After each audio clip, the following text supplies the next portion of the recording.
Give us the nuts and bolts of last night's debate, which was heavily overshadowed by those, text messages that you were talking about from 2022. And now the question is, was his defense effective? That's right. And who really controlled the stage and the conversation last night? Picking up our team coverage this morning is Dr. Karen Hult, a professor of political science with Virginia Tech. Good to have you back with us this morning.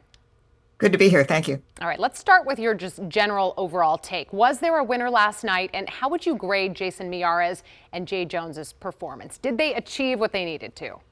Well, I think a couple of things. I'm uncomfortable giving grades because you could parse the debate into various parts. But overall, I would say that Attorney General Miyares had the better performance. He was more articulate. He clearly framed the issues well from the very beginning of his opening statement and throughout. So in that sense, he made it very clear to voters both his view of what Miyares did with the text messages, but also painted some of the clear differences based on party differences between the two candidates.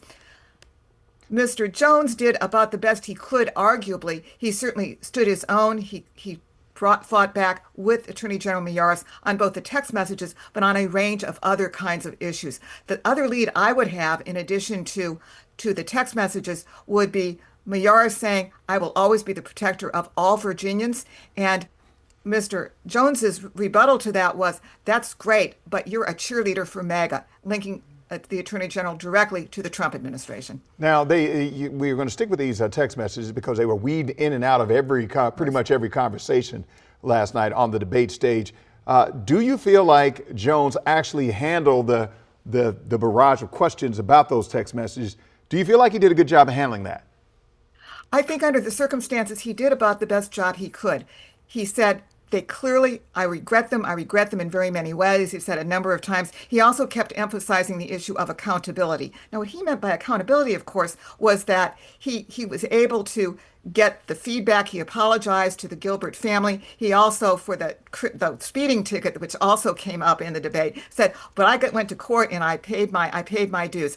Whether that elicits support from voters and viewers is another question, though. I'm not sure it's the strongest that it could have been, but under the circumstance, clearly his hands were tied, in effect. I'm curious, in such a consequential voting year for Virginia, I mean, the AG race has kind of taken all the oxygen out of the room, especially in regard to the governor's race in some instances. Where do the candidates for governor specifically go from here? Because several polls show the race has tightened between Abigail Spanberger and Winsome Earl-Sears since the texting scandal even broke 2 weeks ago. I think that's exactly right. And what that may mean is a variety of things. It may be a mobilizing issue for Republicans supporting all across the Republican ticket. It may also keep at least some Democrats away from the polls, and it may lead other Democrats to split their tickets. That is, to vote Democratic for everything except the Attorney General's race. So it clearly did make a difference. What we still don't know about are the independents who watched the debate to get some more information about the text messages, but also about where the candidates stood on a range of policy issues. So you're saying that when it comes to independents, and it might make a difference in keeping Democrats away from the polls, is what I heard you say right there, right? Yeah, that's exactly right. Based on what just happened last night. I think so. Well, it would reinforce what was already there. The one thing we can say about this debate is that the format made it better for viewers to get a sense of each candidate. There was no talking over each other. Clearly, they disagreed with each other. There was contentiousness throughout. However, the tone was respectful, it was civil, and they answered questions for the most part. So that gave people a little bit better sense of who the candidates were and how they should cast their ballot. Okay, you kind of touched on this a bit, but just to put a fine point on this as we wrap up our interview, in terms of what won the debate last night, would you say policy issues or character or something else kind of really took center stage?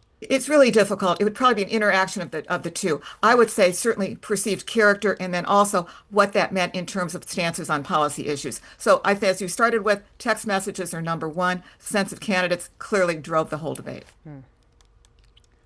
Well, we appreciate your time this morning. So thank you for giving us some insight into the debate from last night. Thank you.